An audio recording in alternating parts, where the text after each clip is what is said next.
शाम के ठीक 6 बजे थे, लेकिन आसमान में ऐसा अंधेरा छाया हुआ था जैसे लग रहा था कि रात के 9 बज चुके हों। एक पुराना खटारा रिक्शा हिचकोले खाता हुआ पहाड़ी रास्ते पर चल रहा था। रिक्शा के अंदर केवल 2 लोग थे, एक रिक्शा वाला और दूसरा पिछली सीट पर बैठा आर्यन। आर्यन जो दिल्ली का एक खोजी पत्रकार था, रिक्शा से बाहर देख रहा था। बाहर रात की धुंध इतनी घनी थी कि 5 फीट दूर का पेड़ भी किसी भूतिया आकृति जैसा लग रहा था। अचानक रिक्शा एक जोरदार झटके के साथ रुक जाता है। लो भाई, तुम्हारा स्टॉप आ गया है। इससे आगे मेरा रिक्शा नहीं जाएगा, तुम्हें यही उतरना होगा।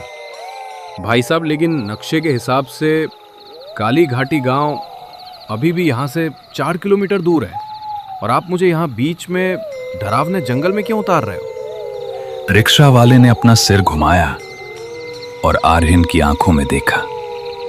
उसकी आंखों में एक अजीब सा डर था। उसने रिक्शा के हैंडल को कसकर पकड़ रखा था। बेटा, तुम यहाँ नए हो क्या? इस रास्ते पर शाम ढलने के बाद कोई भी गाड़ी या इंसान काली घाटी गांव की सीमा पार नहीं करता। वो सामने जो पुराना बरगद का पेड़ देख रहे हो ना बेटा, उसके पार करते ही काली घाटी गांव का रास्ता शुरू हो जाता है। मेरा रिक्शा उस रास्ते से नहीं जाता। अरे तो भाई, मैं 4 किलोमीटर इस जंगल के रास्ते से इतनी रात को मैं क्या चलकर जाऊंगा क्या? और आपको डर किस बात का लग रहा है? इस रास्ते से क्या डाकू रहते हैं क्या? रिक्शा वाले की आंखों में अब और भी गहरा डर उतर आया था। उसने कांपती हुई आंखों से बाहर इशारा किया। उसकी नजरों में दया नहीं बल्कि चेतावनी थी। डाकू होते तो हम बंदूक लेकर चले जाते बेटा। वहां वो है जिससे बंदूक भी नहीं लड़ सकती, काला पानी। आर्यन को लगा ये ड्राइवर उसे डराने की कोशिश कर रहा है ताकि ज्यादा किराया मांग सके, या फिर ये स्थानीय अंधविश्वास है। उसने बहस करना ठीक नहीं समझा। उसने अपना भारी बैग हाथ में लिया और रिक्शे से नीचे उतर गया। ठीक है भैया, आपका बहुत बहुत धन्यवाद जो आप मुझे यहाँ तक छोड़ने के लिए आए। जैसे ही आर्यन रिक्शा से नीचे उतरा, रिक्शा वाले ने तुरंत अपना रिक्शा पलटा और वापस जाने लगा, जैसे रिक्शा वाला किसी मौत के मुंह से भाग रहा हो। देखते ही देखते रिक्शा वाला रिक्शा लेके उस अंधेरे धुंध में गायब हो गया। अब उस डरावने जंगल में अकेला सिर्फ आर्यन था। सामने घना जंगल और एक जानलेवा सन्नाटा। ठंड इतनी थी कि आर्यन की हड्डियां तक जम गई थीं। उसके बैग में जो टॉर्च थी वो उसने जलाई और आगे रास्ते से चलना शुरू किया। रास्ता पथरीला, कांटों भरा था और दोनों तरफ ऊंचे ऊंचे पेड़ थे। चलते हुए आर्यन को बार बार लग रहा था कि झाड़ियों के पीछे कोई चल रहा हो।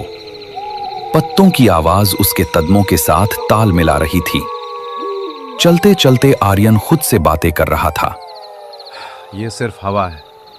मैं दिल्ली की भीड़ भाड़ से आया हूँ, इसलिए शांति मुझे अजीब लग रही है। मुझे सिर्फ समीर को ढूंढना है। आर्यन उसके छोटे भाई को ढूंढने उस काली घाटी गांव जा रहा था। समीर आर्यन का छोटा भाई, जो एक वाइल्ड लाइफ फोटोग्राफर था, 2 महीने पहले उसी काली घाटी गांव में गया था। और आखिरी बार जब उसने घर फोन किया था तो उसकी आवाज में एक अजीब सी घबराहट थी। उसने कहा था, भैया, मैंने वो तालाब देख लिया है, वो मुझे बुला रही है। और उसके बाद से उसका फोन बंद आ रहा था। पुलिस ने हाथ खड़े कर दिए थे, इसलिए आर्यन खुद उसे ढूंढने इस काली घाटी गांव आया था। करीब 1 घंटे चलने के बाद धुंध थोड़ी कम हो गई थी। उसे दूर कुछ मध्यम रोशनियां दिखाई दी जो काली घाटी गांव के घरों से आ रही थी। कुछ ही सामने जाने के बाद काली घाटी गांव का प्रवेश द्वार आ जाता है, लेकिन उस प्रवेश द्वार पे एक पुराना लकड़ी का बोर्ड बना हुआ था जिस पर लिखा था, काली घाटी गांव, आना मतलब मौत को बुलावा देना है। ये देख के आर्यन घबरा जाता है। थोड़ी देर बाद गांव में कदम रखते ही आर्यन को एक अजीब सी गंध आई, जैसे गीली लकड़ी और पुराने फूलों के सड़ने की मिली जुली बदबू हो। गांव के घर पत्थरों और लकड़ी के बने थे। हर घर का दरवाजा कसकर बंद था। खिड़कियों से चमकती रोशनी आ रही थी। काली घाटी गांव की गलियां बिल्कुल सुनसान थीं। न कुत्ते भौंक रहे थे, न ही किसी इंसान का शोर शरबा चल रहा था। जबकि अभी शाम के 7:30 ही बजे थे। किसी भी गांव में इस समय चौपाल पर लोग होते हैं, लेकिन आज इस गांव में शमशान जैसी शांति थी। आर्यन एक घर के पास रुका और दरवाजा खटखटाया। सुनिए, कोई है क्या घर में? मैं शहर से आया हूं। मुझे इस गांव के सरपंच का घर जानना है। अगर कोई घर के अंदर है तो प्लीज मेरी मदद करो। अंदर से कोई जवाब नहीं आया, लेकिन आर्यन ने महसूस किया कि दरवाजे के पीछे कोई खड़ा है और सांस रोके उसकी बातें सुन रहा है। कोई भी दरवाजा खोल नहीं रहा था। आर्यन आगे बढ़ा। थोड़ी दूर जाने पर उसे एक चबूतरे पर एक बूढ़ा आदमी बैठा दिखाई दिया। आर्यन उसके पास गया और बोला, काका, राम राम। मेरा नाम आर्यन है और मैं दिल्ली से आया हूं। मुझे यहां रुकने के लिए कोई जगह मिल सकती है क्या? बूढ़े ने धीरे से अपनी गर्दन घुमाई। उसकी त्वचा झुर्रियों से भरी थी और आंखें सफेद मोतिया बिंद से धुंधली थीं। उसने आर्यन को ऊपर से नीचे तक देखा। वापस चले जाओ मुसाफिर, ये जगह इंसानों के रहने के लिए नहीं बनी है। मैं वापस नहीं जा सकता काका। मेरा छोटा भाई समीर इस गांव में आया था। मुझे उसे ढूंढना है। जैसे ही आर्यन ने उसके छोटे भाई समीर का नाम लिया, वैसे ही वो बूढ़ा आदमी खड़ा हो गया। उसने घबरा कर आर्यन को कहा, जो कुछ दिन पहले कैमरा लेके इस काली घाटी गांव में आया था, वो कैमरे वाला लड़का वो क्या तुम्हारा भाई है क्या? हाँ हाँ काका, मैं उसका भाई हूँ। कहाँ है वो काका? क्या आप जानते हैं क्या उसे? बूढ़े ने चारों तरफ देखा, जैसे उसे किसी बात का डर हो कि हवाएं उनकी बातें तो नहीं सुन रही है। उसने आर्यन को अपने पास नजदीक बुलाया और उसको धीमी आवाज में फुसफुसाते हुए कहा, बेटा, तुम्हारा छोटा भाई इस गांव में जो काला पानी का तालाब है उसके तरफ गया हुआ था। मैंने उसे रोका भी था, लेकिन तुम्हारे छोटे भाई ने मेरी बात नहीं सुनी।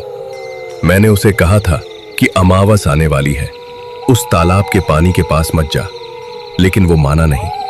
वो कहता था कि उसे उस काला पानी तालाब की तस्वीरें लेनी है। अब वो उस काला पानी तालाब का हो गया है।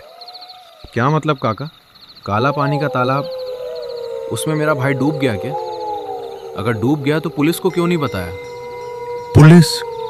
यहां पुलिस नहीं आती बेटा, और वो डूबा नहीं है।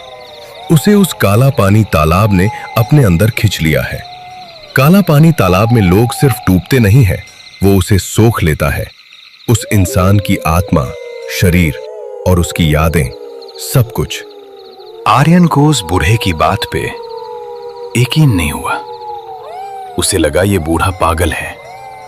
काका, आप मुझे बस ये बता दीजिए कि वो काला पानी का तालाब किस तरफ है।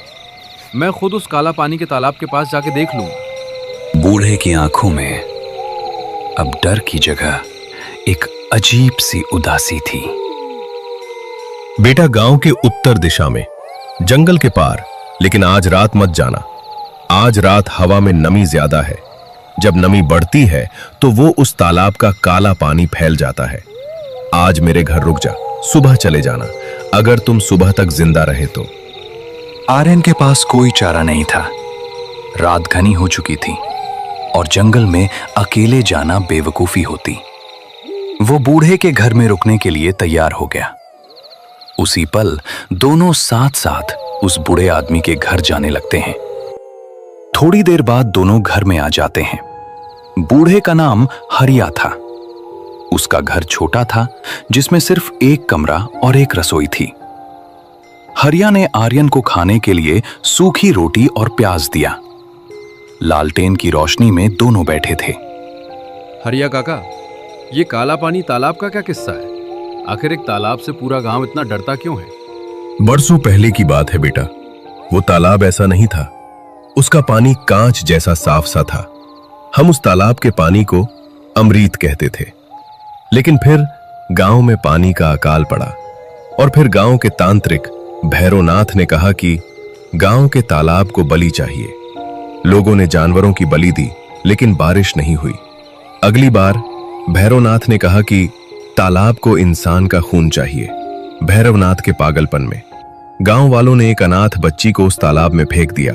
बच्ची चीखती रही, चिल्लाती रही, लेकिन उसकी पुकार किसी ने नहीं सुनी। फिर क्या हुआ काका? उस बच्ची का